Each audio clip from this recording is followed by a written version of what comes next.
It's the first time in ages, isn't it, that we've had a genuine multi-team title race. At the moment, let's not write them off. You definitely have to have Aston Villa in there, given where they are in the table as well. Like you said earlier, they might be a team that does drop out of it. We're thinking that it's Liverpool, Man City and Arsenal who are the three that are going to push for it. Who is your favourite right now at this exact moment as we have the turn of the year? Happy New Year to you all. Who's your favourite for this title at the moment?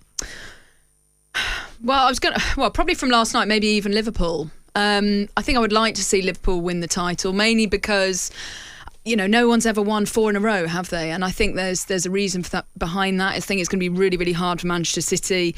Obviously, Manchester City, we know that come the second half of the season, they put their foot on the gas and they just blow everyone else away. But in terms of Liverpool, I just think they've got a few more gears. And if Nunez can start scoring all of the chances he's getting, they might be getting onto something. Also, that the midfield is looking really strong, and I think they're in terms of their rebuild, they're ahead of schedule. They're showing signs of champions. I think that's their what was it against Newcastle yesterday? It was their highest XG in Premier League history. Wow. 7.53, which was amazing, and they could have scored more. And Good old Dubravka. Good old Dubravka. Well done. But I think they score more goals from open play than Arsenal. So do Manchester City. They've pushed Manchester City all the way in previous years. Arsenal are faltering, and we're seeing real signs of that. Arsenal weren't playing in Europe last year. They are this year, and I think depth is going to come into it again. I know Declan Rice has been brilliant for Arsenal this season. Kai Havertz has had his moments, but he's still struggling to find his form for this Arsenal team. And I always think, Kai Havertz, where does this guy play? Where is his best position? I don't think he knows, I don't think he knows. Even for Germany, it's like, what is going on? So I feel as though, yes, it's a different Arsenal this year. More control, less transition, but at the same time, teams every year need to adapt because otherwise people work them out. So Arsenal, they are faltering at the moment, but I think every team has a bit of a blip, don't they? But I think we saw that at the end of last season.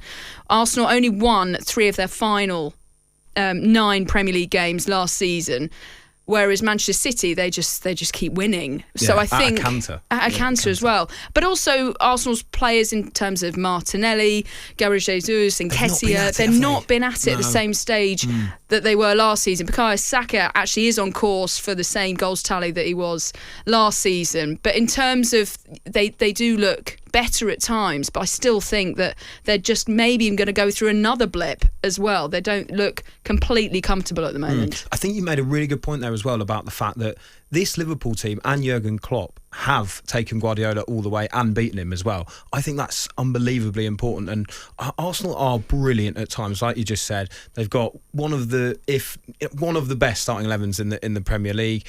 Declan Rice has been unstoppable at times. I just felt in those last 2 results against West Ham and against Fulham as well. Firstly, I found they look quite predictable. There's been loads of talk about the business they could do in January, and maybe this is going to impact our conversation. It's almost quite harsh to make us predict this right now, because where you should really predict is the end of the January window, see who they bring through the door and whether they do get a goal scorer in, which seems pretty vital at the moment. Like you said just there, their goals from open play, they're way down in terms of the figures and compared to past champions as well.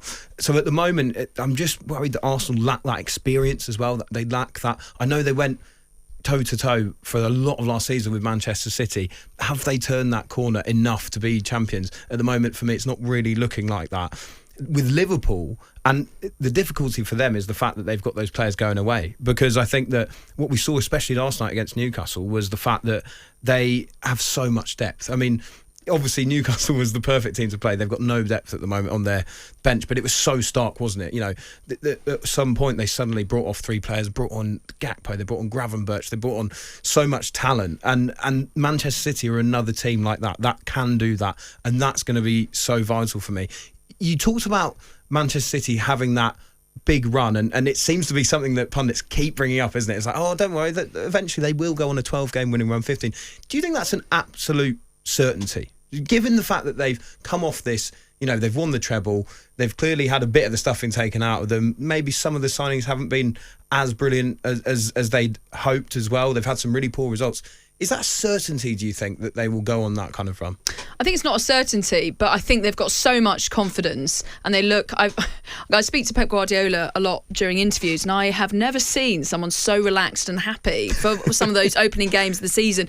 It was like a weight was lifted off him, and he was just able to just be like, whatever we do now, we can just enjoy it. Obviously, with his high intensity and pressure that he always brings to everything. But in terms of Manchester City, they know what to do. They've done it before. They've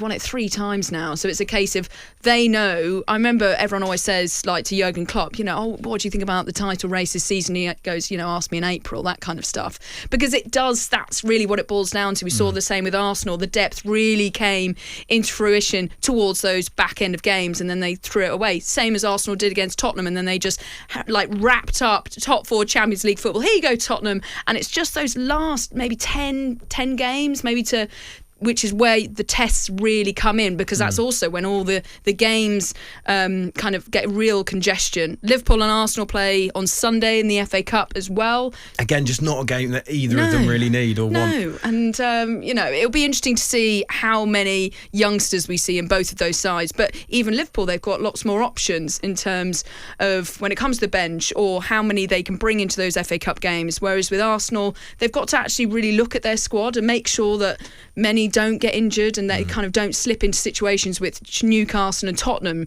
now find themselves in. So I think this back end of the season will be really interesting for Arsenal, because they've known what's happened before and it's really hurt them. And I feel as though at the starts of season we've just really seen that hurt and pain that they've suffered towards the end of the last 2 seasons, and you just don't want it to happen again, because they are rebuilding and they're heading in the right direction. Last season surprised quite a lot of Arsenal fans, I know, but you feel as though they're heading in the right direction, but depth is huge for them. There will be some Villa fans listening as well, thinking, hold on, what about us?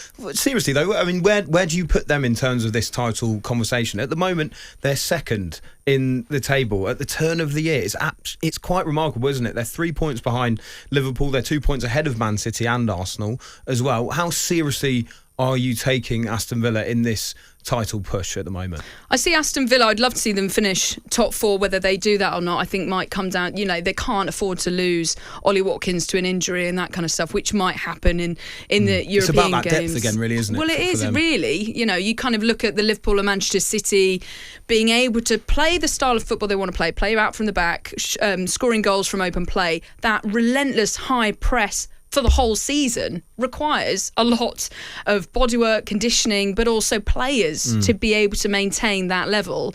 Aston Villa, I think we've seen that. I think they've been brilliant this season. I'm really happy for Unai Emery as well. I know he did well at Arsenal, but then it didn't quite work. I mean, anyone going into Arsene Wenger's shoes which was always going to be difficult. But yeah. I'm really happy to see him succeeding in the Premier League, second in the Premier League as well. Obviously, they're overachieving, but I do worry that a big injury to Aston Villa might see them falter because they don't have the depth, and they love playing really fast-flowing, attacking football, which we all love to see. So it'll be interesting to see if Aston Villa can just keep this run going. Really. Yeah, it will, won't it? I mean, I hope they do. I hope they keep this conversation interesting. And Villa fans, by no means are we writing you off at all. It's just when you look at those teams that you are coming up against for the title, I mean, it's crazy we're even really saying that, but the likes of Liverpool, Man City and Arsenal, it is a tough ask indeed.